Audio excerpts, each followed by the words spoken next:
Hello. In this episode, I'm joined by Lyle Ellis, who heads up Mathys Squire Consulting. We talk about why it's important to engage their services and what happens if you don't. A little bit of knowledge can be a dangerous thing, whether it's a patent attorney and you can't patent software, or whether it's a contractual matter of you assume if you pay for it, you own it. Things like that, which are fundamental mistakes. We also discuss how up to 80 to 90% of a company's value is in their IP assets. And often it's the case that people have thought of 80% of it, but it's that 20% that they're all actually, I haven't realised that. This is a really important episode for those who maybe already have some IP assets and want to better understand their value or how they can exploit the value in their IP. Everyone talks about this 80, 90% of the value of your business is in your IP. And we don't just do patents, there's trademarks and there's other things we'll look at as well on the valuation side of things. Welcome to Innovation Unlocked by Mathys Squire.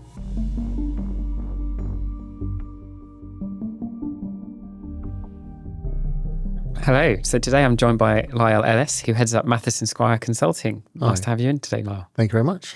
So could you just tell us a little bit about what Mathys Squire Consulting is before then we sort of chat a little bit about you and your background?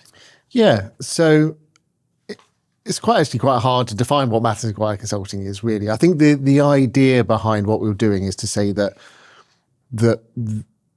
IP is a very broad subject and it's quite a difficult subject for lots of people to get into. And I think what we want to do is, as patent attorneys and trademark attorneys, very good at specialist areas and protecting IP that way is great. But what I think there's a missing part between patent attorneys and what trademark attorneys will offer as advice and are able to and feel comfortable doing. And I think what businesses need to translate that IP advice into real commercial value. Mm-hmm. What we want to do as a consultancy business is, however, say actually we can help fill that gap between the theoretical and the legal side of IP and the practical getting real value and driving why you should want to spend any time, money and effort on managing and protecting your IP. And I think I really feel like there's a real opportunity for us to have more value to the clients, hence why the consulting business exists. Excellent. I think, that piece on value and commercial value is definitely something I want to pick up on again in a minute. Yeah. I think before we get there, just sort of introduce yourself.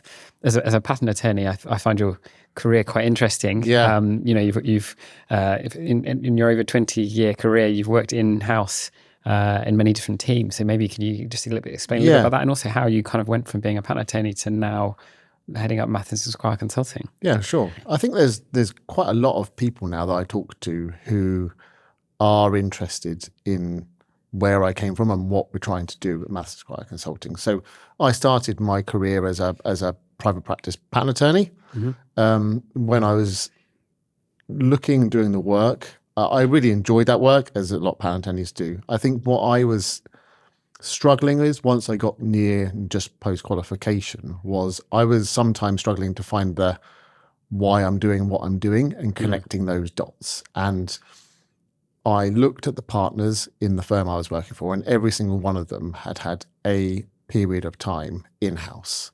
And I thought, actually, this is quite interesting. If they're doing that, then maybe this is something that's going to help me understand more about what I do, how it's adding value. So I took a job at Vodafone at the time, thinking, and I honestly thought it'd be a couple of years, get some experience, get back into private practice. And I had a really interesting, it turned out 12 years working in Vodafone. Was that over in Newbury? Yeah, it started, it was starting into London. But what I started off doing what a patent attorney does, prosecuting, filing inventions, really great, talk to all the inventors, hands-on, really good, no timesheets, it's brilliant.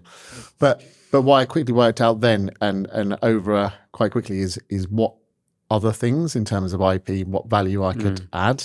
So I got involved in copyright, open source software, got involved with contracts particularly. And again, you sort of, as a patent attorney, maybe could have been scared to start with about contracts, but actually really understanding what they mean and be able to describe that to lawyers and help them negotiate those contracts is something that actually, as experts in this field, we can be quite good at doing. Yeah. It's just doing that. So, and I got involved in all sorts of things, litigation, value extraction, standard essential patent I bet licensing. that was really interesting. All those things, really good. And Yeah. honestly, could have been quite happy to stay there my entire career. I think there was just a little niggle in there of all of these experiences I've had. I would like to translate that somewhere where IP means even more to the business, maybe than it did in a company like Vodafone. So I sort of left Vodafone and went to a sort of fast-moving startup company. And that was a really interesting, it was completely different. All the things I was annoyed about at Vodafone weren't annoying at all. I realised why they were in place in terms of process and procedures. But in the 2 years I was there, before unfortunately it folded, it really proved the fact that all of the experience I had at Vodafone apply equally to a fast-growing startup business. Yeah. And it was really good to know. And so leaving that, it was kind of, well, what do I do? Because actually I really enjoyed the fast-moving, smaller, medium-sized business, but I've now got to the level in my career where I'm a bit too experienced / expensive to go work for a company like that. And maybe that's it. So hence why I took a job is building a consultancy business actually in KPMG at the time. And that was a great experience of talking to lots of different stakeholders and a bunch of tax and audit people that totally different way of communicating about what IP is. Right. And following that came to Mathys Squire here, where it's now linking my patent attorney experience and my consultancy experience together in a really, I find a really interesting way. Yeah, I mean, I think I share a lot of your views and interests in the profession. You know, a lot of the work I do is with startups, and I think I find that really interesting because it's not just, oh, I'm drafting this patent because I've been told to do it. It's like, why are we doing it? How does that fit in? What's the strategy? What are the other elements? What are the contracts? What's the commercial position? And I just find that so interesting. I think there's lots on IP strategy. I think genuinely the real fundamental point is why do what we're doing with IP. And I think sometimes it can be difficult for stakeholders in businesses to really understand what the potential value is. And I think that's a lot up to us as a profession to really explain that clearly and concisely. And I think the consulting business, I think, is great in terms of hopefully it gets those patent attorneys who are interested in doing that work some more opportunities to get involved in those broader experiences as well. So sort of on that point about communicating to the public, to our clients, to people and stakeholders, for those that are listening right now, why should they be interested? Why should they care about Mathys Squire Consulting? Why is it? Why do they need your services? Yeah. So I think fundamentally, IP being a very specialist kind of area, I think there's a lot of challenges in terms of you don't know what you don't know regarding intellectual property. And no one's going to be an expert in all the things, especially when you're a small business or a medium business. You don't know what you don't know, right, in this situation. And sometimes worse, and I think we've come across this sort of a little bit of knowledge can be a dangerous thing, whether it's a patent attorney and you can't patent software, or whether it's a contractual matter of you assume if you pay for it, you own it. Things like that, which are fundamental mistakes that lots of people will necessarily make. Yeah. And I think this is where the consultancy business hopefully can come in really usefully to companies at almost any stage, and even at the earlier stages now. And we do a lot of work, for example, on the IP audit side of things. And what we're really doing there, which I think is quite unique in terms of our team, are technical as well as commercially focused people. So we can look at the details of what you could patent and everything else like that, which is great, but also genuinely looking at, well, what are your relationships looking like? How are you managing contractually things? Have you thought about this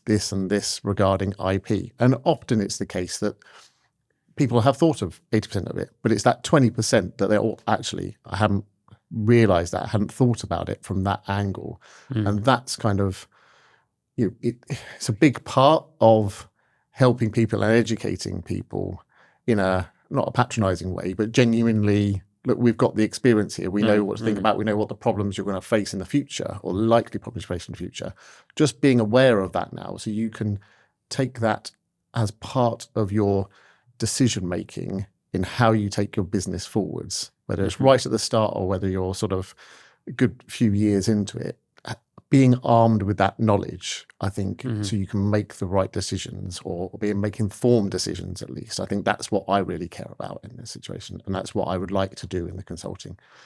Arm people with so they can make informed decisions about their business from a commercial perspective. And are there any particular kind of time points? So like, as a patent attorney, I find founders come to me, often when they're at a stage of seeking investment, they're like, we need some IP, can you come help us? Are there particular time points when startups or other SMEs, whatever the size of the business, they it triggers them to come to Mathys Squire Consulting, or you think they should be coming to Mathys Squire Consulting?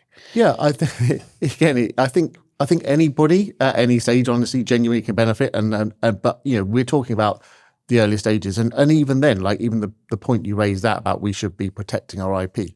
I wouldn't even say at that point it's being aware of IP and IP considerations. So even if that's quite a narrow perception of what I need to protect and we need to file a patent, because actually do you and why you do. I mean, often that is the case, but have you thought about all the other points?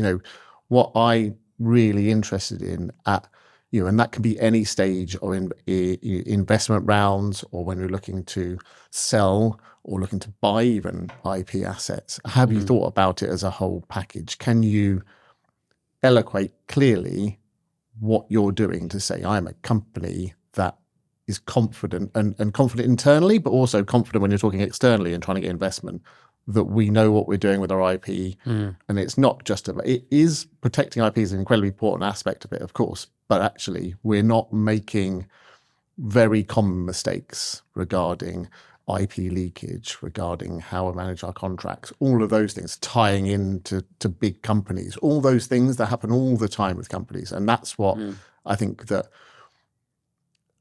coming in early, and I again come back to the IP audits is great because you can get grants for IP audits now, especially, and you can have a fairly lightweight IP audit on that way, or you can go really deep into it because again, it's that visibility and knowledge that people get. And generally, the people I've worked with are very intelligent, clever people. And once you inform them, once they understand this and you've explained why they should do this and what the benefit is to them, they typically are good at making the decisions from that. So we talked about audits. So what other tools? I mean, I know one of the big things that consulting do is valuations. I'd like to touch on that. What other sort of services? Is there sort of competitor analysis, landscaping? And again, I'm coming this as a consultant, but as a patent attorney first. So I think as a patent attorney, particularly when I was in-house, I was very skeptical about IP analytics and everything around that area. It was I felt a bit frustrated by it, especially a lot of people who were trying to sell it to me.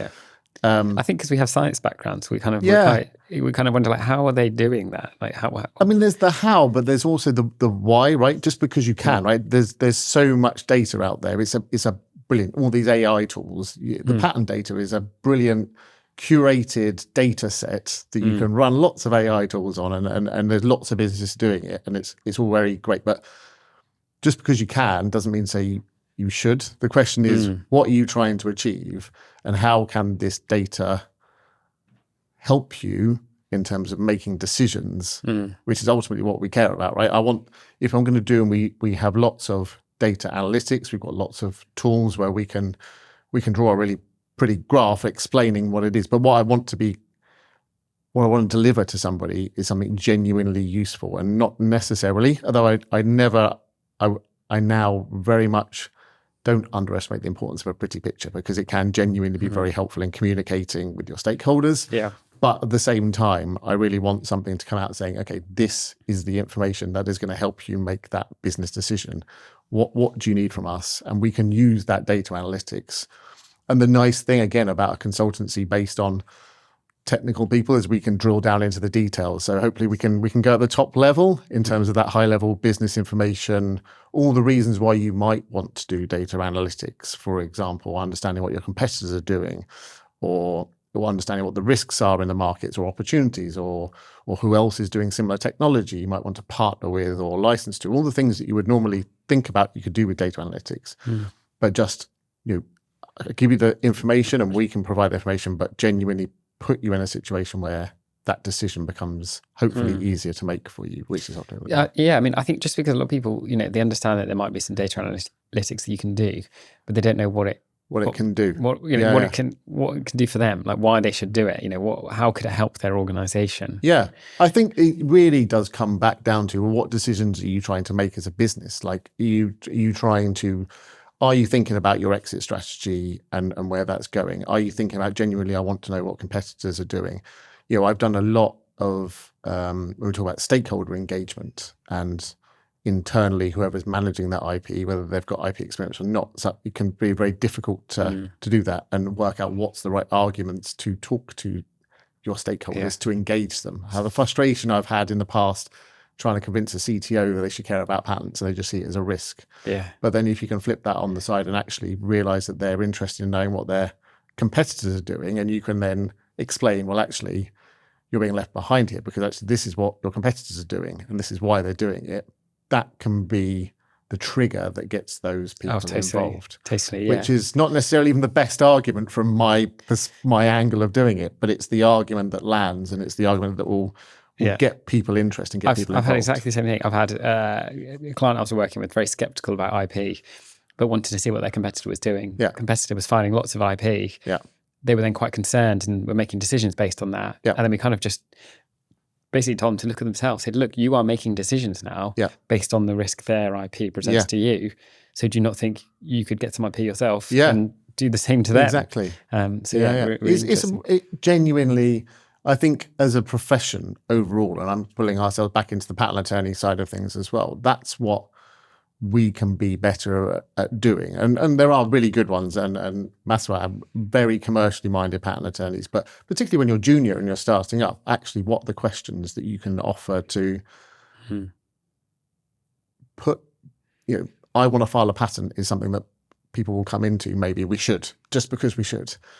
And, I've had lots of conversations, well, okay, that's fine. Why are you doing that? That's great. But while you're here and you're doing that, do you realize you can also get these additional benefits, whether it's, all the things we would take for granted, but maybe not so obvious, about marketing your products, about being very clear about saying what the competitors are doing. All of those things that we say, if you're going to invest, make the most of what you're going to invest in terms of money and effort in IP. I just want you to get the most out of it. Is that being businessy, that kind of return on investment kind of angle of this. And it's not just we think we should, and then end up with a patent portfolio that's quite expensive relative to the size of your business, and then wonder what you need to do with it. Exactly. Would like to help people avoid that situation where there's just seeming to be an expense on their books. Yeah, you want a clear explanation as to why you're spending the money on the IP, why what it's doing, what you're doing, what value it's adding. Exactly. Because again, coming back to the stakeholders, finance is going to be a big stakeholder in what you're doing. And there are, yes, but as soon as you start talking about actually this is going to help your R&D tax claims in the future of having IP or patent box, and actually this is something you can be thinking about in terms of saving money here, or in terms of even when bigger businesses, about the structure of your business and how IP moves around that. Right? And that comes back into the valuations and all the things we offer. Actually, genuinely, we want to make sure that you're making your stakeholders' lives easier. Yeah. And I think these are the things that not often necessarily get thought about. Yeah. So you mentioned valuations then. Yeah. So, I've got a sort of understanding in terms of how they work. I must admit, before I understood it, I was quite skeptical. I was sort of like, Is this just sort of plucking numbers out of the air, finger in the air type estimate?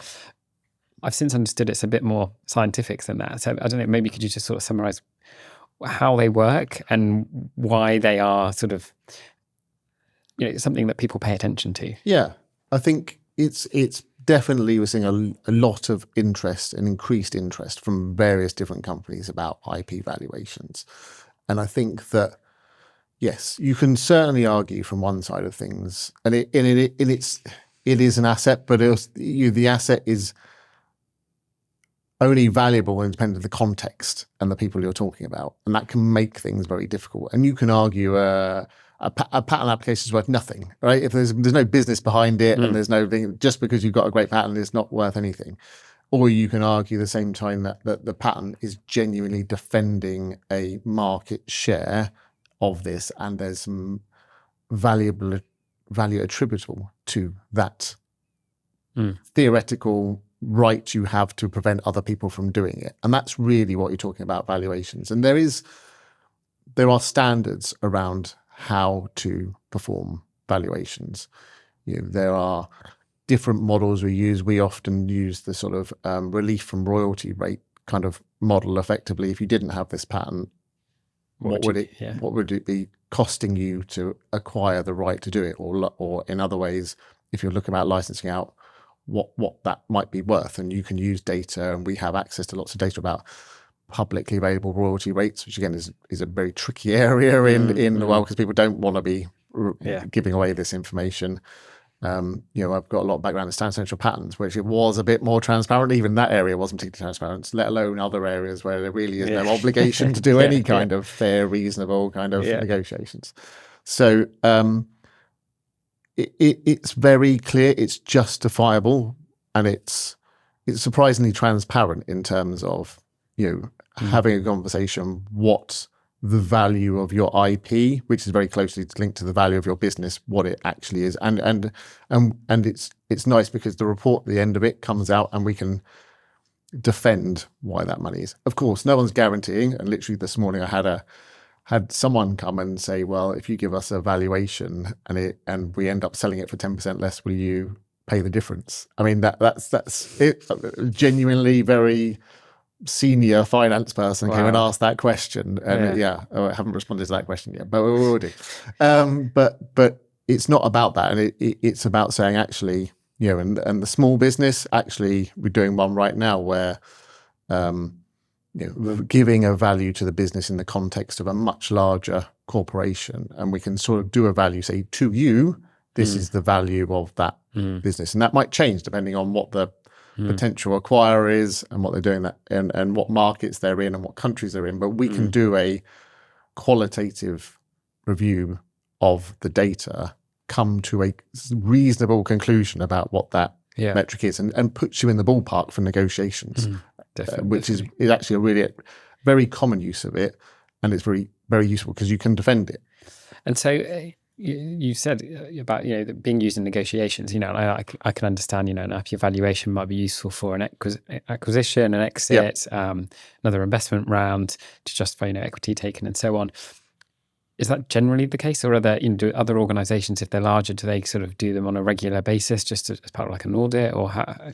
I think even the biggest companies sometimes don't have IP as an asset on their books, and some do, and you can use the standard methods for valuing to give it. It depends on, from your finance team, again, a big stakeholder, how they want to handle that asset of the business. I've been in very big companies that do have no massive portfolios, but no recognition of it on their balance sheet, versus a lot smaller companies who have really put that, versus companies who are struggling, who see that as their only asset of the business to try and get some money back, basically sort of fire sale. So I think primarily valuing IP is about trying to everyone talks about this 80-90% of the value of your business is in your IP, and we don't just do patents, there's trademarks and there's other things we'll look at as well on the valuation side of things, but we can't say that as an industry without saying, well, okay, I can try and give you some kind of metric with all the caveats around it, but some kind of metric to show you what that means. And I think that smaller businesses are looking at IP valuations just as much as the bigger businesses and all the complexities around that. And we do a lot. The other area, I suppose, is a big one, is in terms of, for bigger companies, the kind of moving IP around the business and company structures, because as soon as you start moving it across countries, and it starts getting complicated. But again, it's the best you can do, I think, is what we can do, and but it's not a house. It really is in the eye of the value. Even with a house, right? It depends on who's going to buy the house. Well, exactly. But even that point is, I wouldn't guarantee I'm going to get you the money if I was valuing that situation. But so you said that 80 to 90% of a company's value can be an IP. There's lots of statistics around that, and genuinely we do this because we have done business valuations as well as IP valuations as part of this, and it does hold up actually when the way the maths works and the standardized valuation techniques. It it is that, and it's, Yeah. we definitely push not just to try and value someone's patent, although we can do that. It tends to fall into the tech transfer. What's the value that you are really transferring over, or what the potential value is in terms of the knowledge, the know-how that all goes into this, because that is a factor in there. And then you effectively look at this, add it all up, and discount that by the risk. And so things like, have you done your freedom to operate searches, which brings in the patent experts again? Have you, are you approached? Is it a risky market? All those things effectively are risks that detract from the value, but it's things that you can take actions on to positively increase your value. And that's the theoretical valuations, but it's in real life as well, because ultimately your acquirer of your business, if you can put a slide deck together of 5 slides saying, look, we understand our IP, we've done these things, and your acquisition and our valuation is as de-risked as we reasonably can do on best practice and beyond best practice in the market that's not very sophisticated, to be honest, at the moment, you are going to, again, pull back.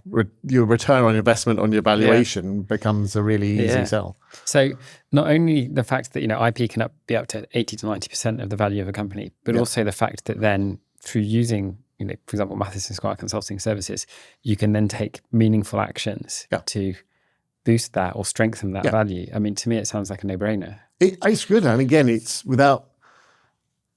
So we come in the same point, but it's that knowledge, because it is a specialist area, and I think there has been in the past lots of when you get to a specialized area like this, there can be a tendency to try and hold it in a bit of a black box of yes, this is the magic that we can do and you can't do. But honestly, and it probably makes me a bad salesman, but I'm not really interested now. I'd rather explain the situation. I'd rather justify it and help.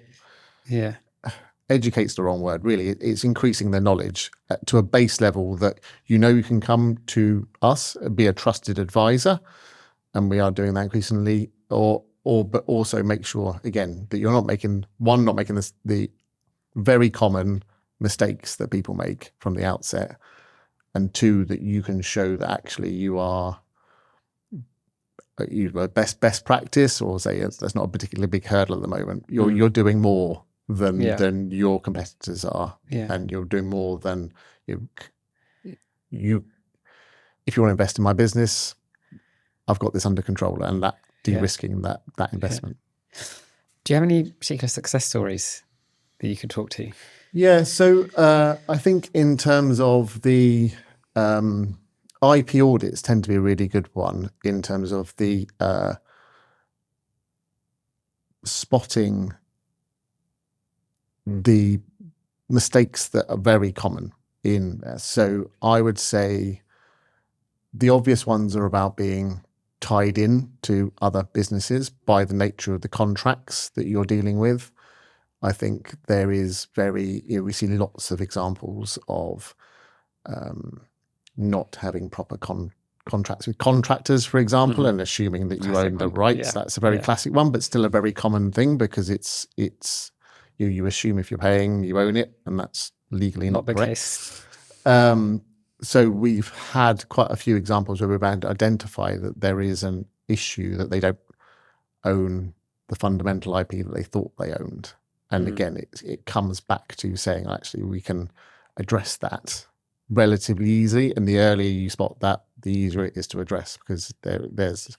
We're still like the foundations, right, of the whole IP strategy is built. Yeah, and it's so easy. And actually, again, that's a more obvious one, but maybe something less obvious, but very common still, is about bringing, especially when you start scaling up and bringing more employees in. We've had quite a lot where people bring in knowledge from third parties and their own materials, and actually just fundamentally, have you managed that as a business to make sure that you are not taking things away, or worse still, that a employee might leave and say, well, I'm taking this with me, and you're relying on some kind of implied license to the materials, and it can cause a lot of problems for something that's relatively easy to do up front. And I think one of the biggest challenges for a consultancy is and this was the same way in-house roles, is spending any time, effort, and money in what you could describe as proactive risk mitigation is really difficult to do, right? Because